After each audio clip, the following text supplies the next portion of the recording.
لا إله إلا الله محمد رسول الله صلى الله عليه وسلم. استووا أقيموا صفوفكم فإن تسوية الصفوف من تمام الصلاة.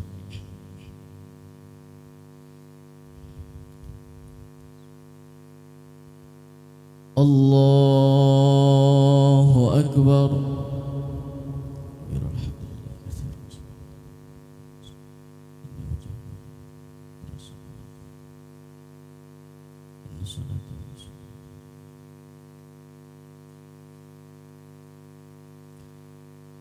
بسم الله الرحمن الرحيم.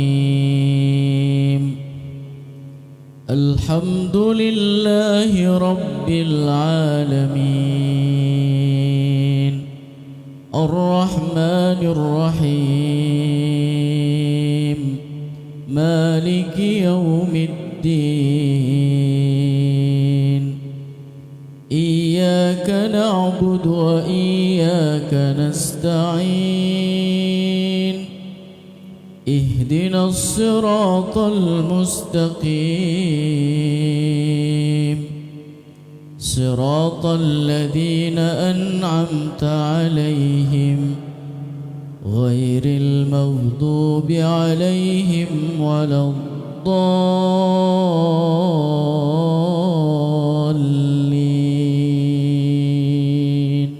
آمين. بسم الله الرحمن الرحيم. ألف لام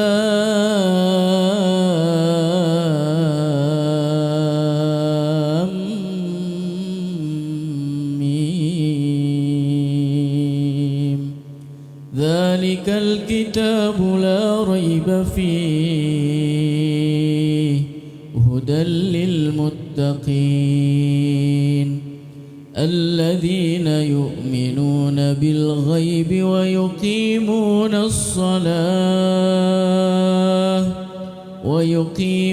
الصلاة ومما رزقناهم ينفقون. والذين يؤمنون بما أنزل إليك وما أنزل من قبلك وبالآخرة هم يوقنون. أولئك على هدى من ربهم وأولئك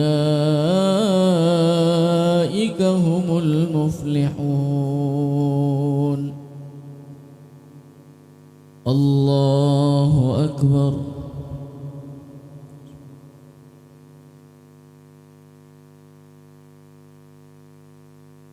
سمع الله لمن حمده.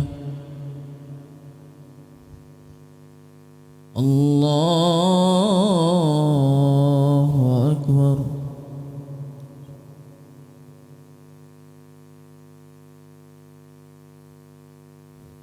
الله أكبر.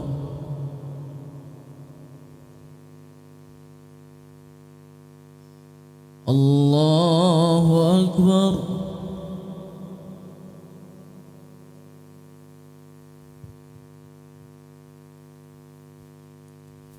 الله أكبر. بسم الله الرحمن الرحيم.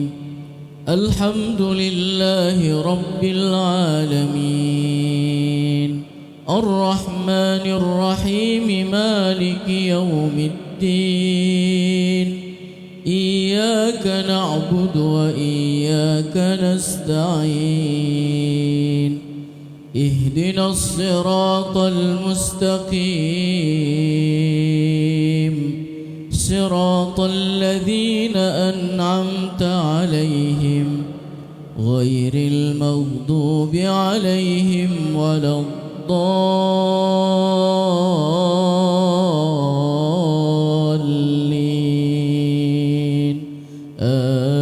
آمين.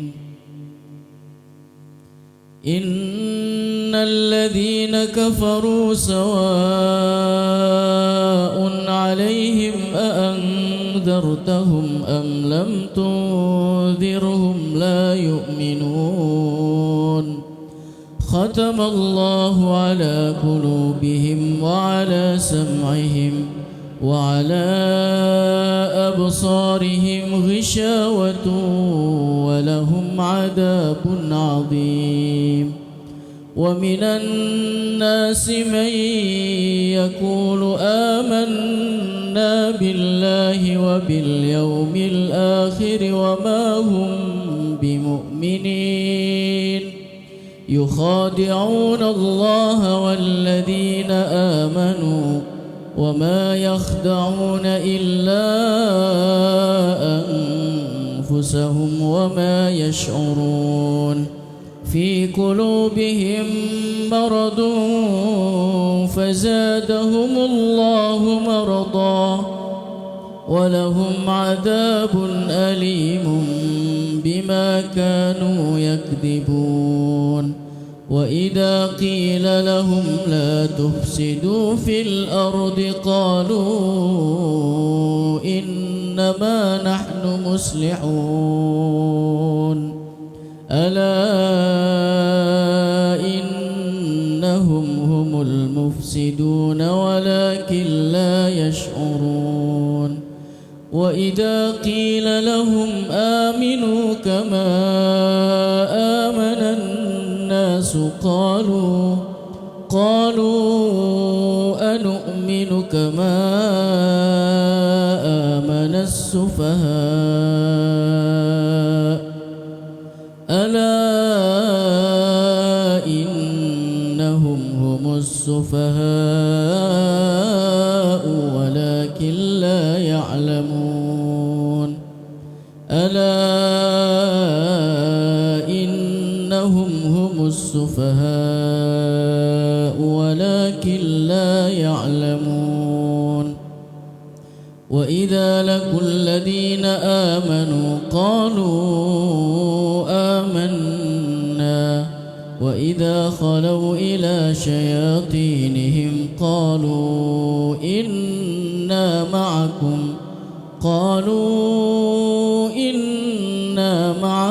إنما نحن مستهزئون الله يستهزئ بهم ويمدهم في طغيانهم يعمهون أولئك الذين اشتروا الضلالة بالهدى فما ربحت تجارتهم وما كانوا مهتدين الله أكبر سمع الله لمن حمده الله أكبر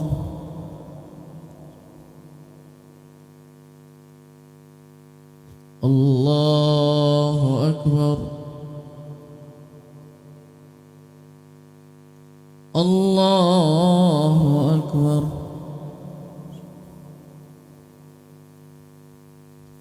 الله أكبر السلام عليكم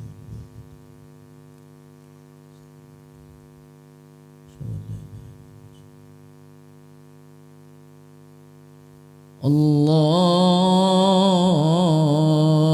أكبر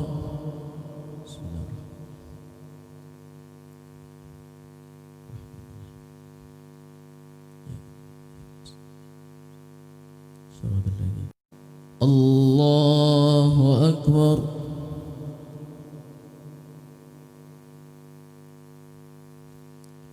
الله أكبر الله أكبر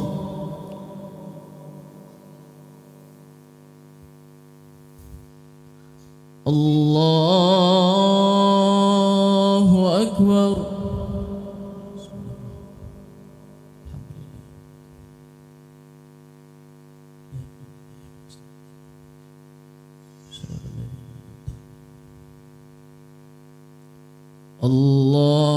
أكبر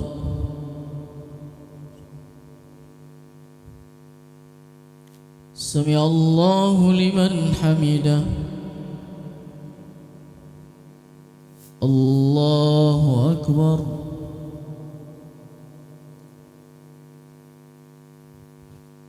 الله أكبر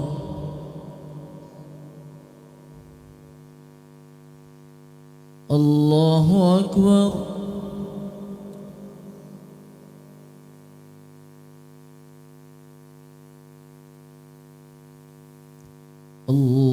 الله أكبر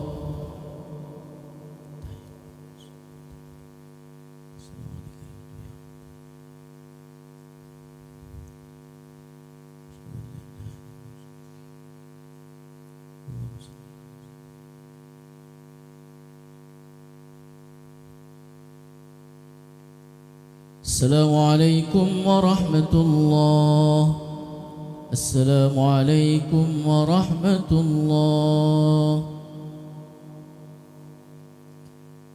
استغفر الله العظيم الذي لا إله إلا هو الحي القيوم وأتوب إليه استغفر الله العظيم الذي لا إله إلا هو الحي القيوم وأتوب إليه استغفر الله العظيم الذي لا إله إلا هو الحي القيوم وأتوب إليه لا إله إلا الله وحده لا شريك له له الملك وله الحمد يحيي ويميت وهو على كل شيء قدير لا إله إلا الله وحده لا شريك له له الملك وله الحمد يحيي ويميت وهو على كل شيء قدير لا إله إلا الله وحده لا شريك له له الملك وله الحمد يحيي ويميت وهو على كل شيء قدير اللهم أجرنا من النار اللهم أجرنا من النار اللهم أجرنا من النار اللهم أنت السلام ومنك السلام وإليك يعود السلام فحينا ربنا في السلام وادخلنا الجنة دار السلام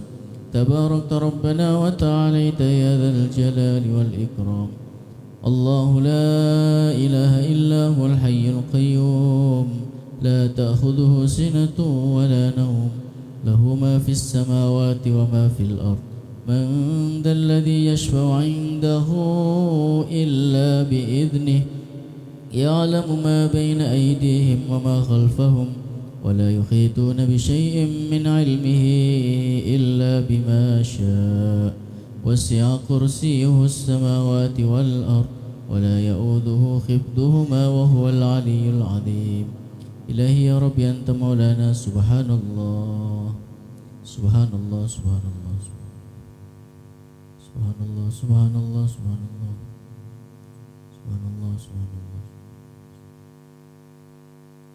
الله سبحان الله سبحان الله سبحان الله سبحان الله سبحان الله سبحان الله سبحان الله العظيم بحمده دائما قائما أبدا الحمد لله الحمد لله الحمد لله الحمد لله الحمد لله الحمد لله الحمد لله الحمد لله الحمد لله الحمد لله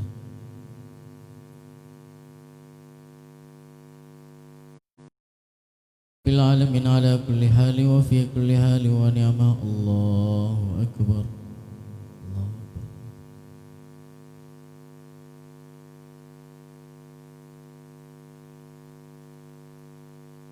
الله أكبر كبيرا والحمد لله كثيرا وسبحان الله بكرة وأصيلا لا إله إلا الله وحده لا شريك له له الملك وله الحمد يحيي ويميت وهو على كل شيء قدير ولا حول ولا قوة إلا بالله العلي العظيم أستغفر الله العظيم أستغفر الله العظيم أستغفر الله العظيم إن الله غفور رحيم أفضل الذكر فاعلم أنه لا إله إلا الله لا إله إلا الله لا إله إلا الله لا إله إلا الله لا إله إلا الله لا إله إلا الله لا إله إلا الله لا إله إلا الله لا إله إلا الله لا إله إلا الله لا إله إلا الله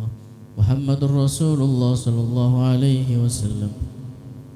اللهم صل وسلم وبارك على سيدنا محمد في الأولين والآخرين وسلم. رضي الله تبارك وتعالى عن كل صحابة رسول الله أجمعين.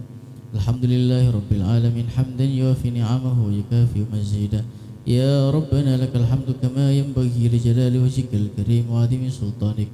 اللهم صل على سيدنا محمد صلاة تنجينا بها من جميع الأهوال والآفات وتقضي لنا بها جميع الحاجات وتطهرنا بها جميع السيئات وترفعنا بها عندك على الدرجات وتبلغنا بها أقصى الغايات من جميع الخيرات في الحياة وبعد الممات. اللهم اغفر لنا ذنوبنا ولوالدينا وارحمنا وارحمهم كما ربيانا صغارا. اللهم ارزقنا الاستقامة. اللهم ارزقنا فهم النبيين وحفظ المرسلين وإلهام الملائكة المقربين برحمتك يا أرحم الراحمين. ربنا آتنا في الدنيا حسنة وفي الآخرة حسنة وقنا عذاب النار وادخلنا الجنة مع الأبرار يا عزيز يا غفار يا رب العالمين. سبحان ربك رب العزة عما يصفون وسلام على المرسلين والحمد لله رب العالمين. بسر الفاتحة. أعوذ بالله من الشيطان الرجيم. بسم الله الرحمن الرحيم. الحمد لله رب العالمين الرحمن الرحيم مالك يوم الدين. إياك نعبد وإياك نستعين اهدنا الصراط المستقيم صراط الذين أنعمت عليهم غير المغضوب عليهم ولا الضالين آمين. Assalamualaikum warahmatullahi wabarakatuh. Alhamdulillahi rabbil alamin wa bihi nasta'inu ala umurid dunya waddin. Allahumma salli ala sayyidina Muhammad wa ala alihi wa ashabihi wa man tabi'ahum bi ihsanin ila yaumiddin. Amma ba'du. Anak-anakku sekalian, para santri, alhamdulillah kita dapat sama-sama melaksanakan sholat isya berjamaah. Tentu ini adalah karunia dan pertolongan dari Allah Subhanahu wa ta'ala. Oleh karena itu, setiap karunia kita bisa beribadah, tidak ada lain kecuali kita harus bersyukur dengan mengucapkan alhamdulillahi rabbil alamin. Maka ucapan syukur inilah yang akan menjadi tambahan nikmat kita dalam setiap saat. Maka siapapun yang mengawali dan mengakhiri dengan bersyukur, maka insya Allah kenikmatan itu akan selalu dirasakan. Menghafal Quran juga bagian dari karunia yang terbesar dari Allah. Kalau sekarang ini kita masih diberikan karunia oleh Allah bisa menghafal Quran, berarti Allah sedang menyapa dan memberikan karunia besar kepada kita. Hanya kemudian bagaimana kita mampu dan bisa mensyukuri, bisa sampai ke dalam jiwa kita. Quran yang kita baca itu setiap saat, bagaimana kita bisa menikmati, bagaimana kita bisa merasakan. Seperti kita merasakan makanan, ini manis, ini tidak manis, dan sebagainya. Begitupun Quran. Quran itu bagi orang-orang yang beriman, ketika dibaca, ketika dihafal, itu manis rasanya dan lezat, nikmat. Dan kemudian yang terjadi adalah rindu. Kalau kita ibarat, karena kita kalau santri itu biasanya ujiannya adalah lapar. Nah, kalau kita senang dengan makanan, maka yang kita ingat makanan itu. Maka kalau kita senang dengan Quran, maka yang kita ingat adalah Quran. Nah, Quran, setiap bacaan-bacaan yang kita terus baca di dalam waktu kita, keseharian kita, maka kenikmatan itu yang kemudian semakin bertambah hafalannya berarti semakin nikmat. Semakin tambah amanah murojaahnya berarti semakin tambah nikmat. Nah, itulah yang harus kita cari, bagaimana kenikmatan itu di dalam membaca maupun di dalam menghafalkan Quran. Insya Allah pengalaman menghafal Quran itu nanti akan dirasakan sebagaimana pengalaman-pengalaman yang juga dirasakan oleh para guru-guru kita. Dalam setiap juz itu ujian hafalannya berbeda-beda. 1 sampai 5 ujiannya masih ringan. 6 sampai 10 ujiannya masih ringan. Terus sampai kemudian bertahap sampai akhir, dan tentu semakin bertambah hafalannya semakin nambah banyak ujiannya. Biasanya semakin berat, semakin banyak tantangannya, semakin apa saja. Nah, itulah ketika kita tidak ingin kalah dengan tantangan, maka rasa syukur, rasa nikmat itulah yang harus kita cari. Bagaimana kita bisa menghafal Quran tapi bisa terus kita merasakan kenikmatan. Sebagaimana kita merasakan nikmat-nikmat yang dirasakan oleh mulut kita, lidah kita bisa merasakan manis, bisa merasakan pahit. Nah, itulah Quran. Kalau orang-orang yang beriman membaca Quran pasti manis rasanya. Dan sebagai langkah yang kemudian kita bisa mengingat Allah, karena zikir yang terbaik adalah zikrul Quran. Begitupun ketika Quran dibaca, kita ingat kepada Allah dan hati kita bergetar. Dan itulah yang harus kita bangun di dalam diri kita. Insya Allah mudah-mudahan semuanya dapat difahami dan dapat dimengerti bahwa Al-Quran sesungguhnya tidak hanya dibaca dan tidak hanya kemudian dihafalkan, tapi kemudian dirasakan sebagai kenikmatan yang terbaik dalam langkah-langkah kita. Baik, alhamdulillah, mudah-mudahan ada hikmahnya. Mari kita akhiri dengan doa kafaratul majlis. Subhanakallahumma wa bihamdika asyhadu an la ilaha illa anta astaghfiruka wa atubu ilaik. Assalamualaikum warahmatullahi wabarakatuh.